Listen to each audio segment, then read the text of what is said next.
உகண்டாவில் பதிக்கப்பட்டுள்ள ராஜபக்சர்களின் பணம் அனுரவை சீண்டும் நாமல். மகாநாயக தேரர்களிடம் மன்னிப்பு கோரிய அர்ஜுனா எம்பி. வாடகை வீட்டுக்கு சென்ற மஹிந்த ராஜபக்ச.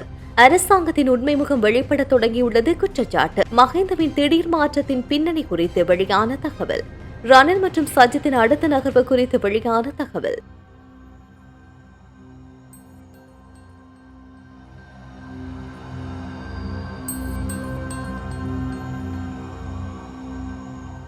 உகண்டாவில் ராஜபக்சர்களால் பதுக்கப்பட்டுள்ளதாக குற்றம் சாட்டப்பட்டுள்ள டொலரை அனுர அரசாங்கமே இன்னும் மீட்கவில்லை என்று மொட்டு கட்சியின் நாடாளுமன்ற உறுப்பினர் நாமல் ராஜபக்ச கேள்வி எழுப்பியுள்ளார். ஊடகங்களுக்கு கருத்து தெரிவித்த போது அவர் மேற்கண்டவாறு தெரிவித்துள்ளார். அவர் மேலும் கருத்து தெரிவிக்கையில், ஜனாதிபதி அனுர தலைமையிலான அரசாங்கத்தினர் ராஜபக்சர்களின் நிதி உகண்டாவில் பதுக்கப்பட்டுள்ளது என்று தொடர்ச்சியாக கூறி வந்தனர். ஆனால் இதுவரை அந்த நிதியை மீட்கவில்லை. அரசாங்கத்தால் குறிப்பிட்ட நிதியை மீட்பதற்கு அனைத்து ஒத்துழைப்புகளையும் நாங்கள் வழங்குகின்றோம். அந்த டொலரை மீட்பதற்கு பொருத்தமான காலமாகவும் இக்காலமே அமைந்துள்ளது. இதற்காக சத்திய கடிதாசிகளை வழங்கவும் தயாராக உள்ளோம். ஐக்கிய தேசிய கட்சியும் ஐக்கிய மக்கள் சக்தியும் இணைந்து செயற்படுவது இந்த இரு கட்சியின் தனிப்பட்ட விருப்பமாகும். ஆனால் நாட்டின் ஜனநாயகம் பேணப்படுவதற்கு இந்த இணைப்பு அவசியமானது. இணைந்து செயற்பட வேண்டிய இடங்களில் எதிரணியாக நாமும் இணைந்து செயற்படுவோம் என்றும் கூறியுள்ளார். யாழ்ப்பாண மாவட்ட நாடாளுமன்ற உறுப்பினர் ராமநாதன் அர்ச்சனா நாடாளுமன்றத்தில் தான் தெரிவித்த கருத்துக்கு கண்டி மகாநாயக தேர்களிடம் மன்னிப்பு கேட்டுக் கொள்வதாக தெரிவித்துள்ளார். கோட்டை நீதவான் நீதிமன்றத்தில் முன்னிலையான ராமநாதன் அர்ச்சனா பிணையில் செல்ல அனுமதிக்கப்பட்டது. அதன் பின்னர் வெளிவந்து ஊடகங்களுக்கு கருத்து தெரிவித்த போதே அவர் இந்த விடயத்தை தெரிவித்துள்ளார். இதுகுறித்து மேலும் தெரிவிக்கையில், சமகால அனுர அரசாங்கம் இன்னும் சிறிய காலம்தான் ஆட்சியில் இருக்கும் என தலதா மாளிகையின் மகாநாயக தேர்கள் தெரிவித்ததாக கடந்த 19ஆம் தேதி நாடாளுமன்றத்தில் உரையாற்றிய போது நான் தெரிவித்திருந்தேன். ஆனால் அவர்கள் அப்படி சொல்லவில்லை. இந்த அரசாங்கத்தை தொடர்ச்சியாக கொண்டு செல்ல எமது பங்களிப்பை வழங்குமாறும் உங்களை போன்று உண்மை பேசுபவர்களே எமது நாட்டுக்கு தேவை என்றும் குறிப்பிட்டனர். ஆனால் மக்கள் இந்த அரசாங்கத்தை வெறுக்கின்றனர் என்ற கருத்தில் அவர்களையும் சேர்த்து மன்னிக்குமாறு வேண்டிக் கொள்கின்றேன். அவர்கள் சொல்லாததை நாடாளுமன்றத்தில் கூறியதாக அர்த்தமாகிவிடும் என்றும் குறிப்பிட்டுள்ளார். முன்னாள் ஜனாதிபதி மஹிந்த ராஜபக்ச தற்போது கொழும்பில் நுகையகுட பகுதியில் உள்ள வீடொன்றில் வாடகைக்கு தங்கியுள்ளதாக செய்திகள் வெளியாகியுள்ளது. முன்னாள் ஜனாதிபதிகளுக்கான உத்தியோகபூர்வ இல்ல வசதிகளை அரசாங்கம் ரத்து செய்த பின்னர் அதுவரை விஜயராமைய உள்ள உத்தியோகபூர்வ இல்லத்தில் தங்கியிருந்த மஹிந்த ராஜபக்ச செப்டம்பர் 11ஆம் தேதி அன்று வீட்டை விட்டு வெளியேறினார். தங்காலை பகுதியில் உள்ள இல்லத்தில் வசித்து வந்த பின்னர் கடந்த வாரம் நுகையகுட பகுதியில் உள்ள வீடொன்றிற்கு திரும்பியுள்ளார். அரசியல் நடவடிக்கைகள் மற்றும் மருத்துவ வசதிகளை பெறுவதில் உள்ள எளிமையை கருத்தில் கொண்டு இந்த நடவடிக்கை எடுக்கப்பட்டுள்ளதாக தெரிவிக்கப்படுகிறது. குறித்த வீடு அவரது நண்பருக்கு சொந்தமானது எனவும் குத்தகை அடிப்படையில் வாங்கப்பட்டுள்ளதாக செய்திகள் வெளியாகியுள்ளது. அரசாங்கத்தின் உண்மை முகம் வெளிப்பட தொடங்கியுள்ளதாக இலங்கை உழைக்கும் பத்திரிகையாளர் சங்கம் தெரிவித்துள்ளது. ஊடக நிறுவனங்களின் ஒளிபரப்பு அனுமதியை ரத்து செய்ய மேற்கொள்ளப்படுகின்ற முயற்சிகள் பேச்சு சுதந்திரம், கருத்து சுதந்திரம் மட்டுமல்லாது ஊடக சுதந்திரத்தையும் கடுமையாக கொடுக்கின்ற செயலாகும் என தெரிவிக்கப்பட்டுள்ளது. இலங்கை உழைக்கும் பத்திரிகையாளர் சங்கம் வெளியிட்டுள்ள அறிக்கையில் இந்த விடயம் வலியுறுத்தப்பட்டுள்ளது.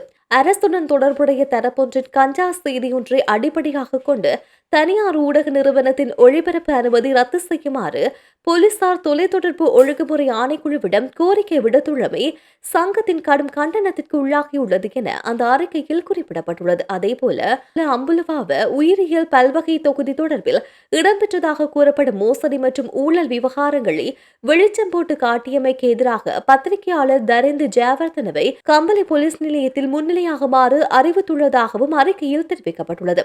இந்த நடவடிக்கைகள் வெறும் தகவல் சேகரிப்பதற்கானவை அல்ல, அரசியல் கட்டுப்பாட்டுக்கு அடங்காத பத்திரிகையாளர்கள் மற்றும் ஊடக நிறுவனங்களை குறிவைத்து மேற்கொள்ளப்படும் சட்டவிரோத அடக்குமுறையாகும் என்றும் சங்கம் சுட்டிக்காட்டியுள்ளது. தவறான செய்திகள் வெளிப்படுத்தப்பட்டிருந்தால் அதற்காக செயல்பட ஏற்கனவே ஏற்றுக்கொள்ளப்பட்ட சட்டப்பூர்வ நடைமுறைகள் உள்ள நிலையில் போலீசார் இவ்வாறு நேரடியாக தலையிடுவது போலீஸ் ராஜ்யத்தின் அறிகுறியாகும் எனவும் அந்த சங்கம் சுட்டிக்காட்டியுள்ளது.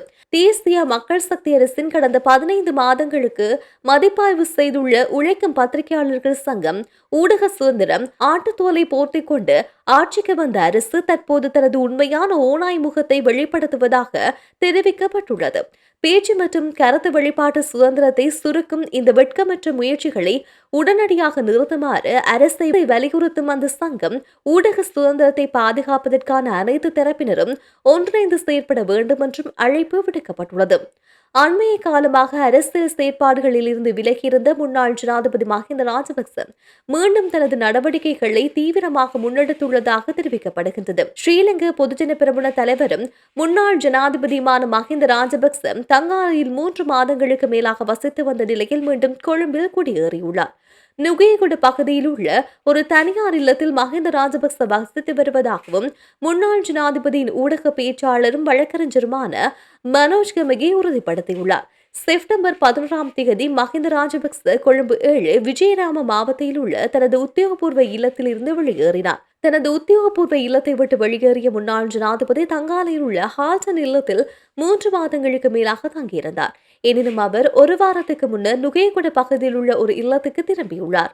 மஹிந்த ராஜபக்ச கொழும்பு இல்லத்துக்கு திரும்புவதற்கு 2 முக்கிய காரணங்கள் இருப்பதாக வழக்கறிஞர் மனோஜ் கமகி கூறியுள்ளார். கட்சியின் எதிர்கால அரசியல் நடவடிக்கைகள் மற்றும் ஒருங்கிணைப்பை எளிதாக்குவதற்கும் தேவைப்பட்டால் மருத்துவ சிகிச்சைகளை பெறுவதற்கும் கொழும்புக்கு அருகில் இருப்பதுதான் வசதி என்று அவர் குறிப்பிட்டுள்ளார். முன்னாள் ஜனாதிபதி தற்போது நுகேகுட இல்லத்திலிருந்து தனது அரசியல் சகாக்கள் மற்றும் நண்பர்களை சந்தித்து வருவதாகவும் குறிப்பிடப்படுகின்றது. முன்னாள் ஜனாதிபதி ரணில் விக்ரமசிங்கவுக்கும் எதிர்க்கட்சித் தலைவர் சஜித் பிரேமதாசவுக்கும் இடையில் விரைவில் நேரடி சந்திப்பு ஒன்று நடைபெற உள்ளதாக அரசியல் வட்டாரங்கள் தகவல் வெளியிட்டுள்ளது. ஐக்கிய தேசிய கட்சி மற்றும் ஐக்கிய மக்கள் சக்தி என்பன ஒன்றிணைந்து பயணிப்பது தொடர்பில் இறுதி முடிவை எடுக்கும் வகையிலேயே இந்த குறித்த ஏற்பாடு செய்யப்பட்டுள்ளதாக கூறப்படுகின்றது. இரு கட்சிகளிலும் உள்ள மூத்த உறுப்பினர்களின் தலையீட்டை அடுத்து நேரடி சந்திப்புக்குரிய ஏற்பாடு செய்யப்பட்டுள்ளதாக கூறப்படுகின்றது. இந்த நிலையில் பயணிப்பது தொடர்பில் ஆராய்வதற்காக இரு கட்சிகளில் இருந்து பேச்சுக்குழுக்கள் அமைக்கப்பட்டுள்ளது. அந்த குழுக்கள் சந்தித்து பல தடவைகள் பேச்சு நடத்தின. இணைந்து பயணிக்க வேண்டும் என்ற முடிவு எடுக்கப்பட்டாலும் தனி கட்சியாக இணைவதா அல்லது கூட்டணியாக செல்வதா என்பது பற்றி இன்னும் இறுதி முடிவு எடுக்கப்படவில்லை.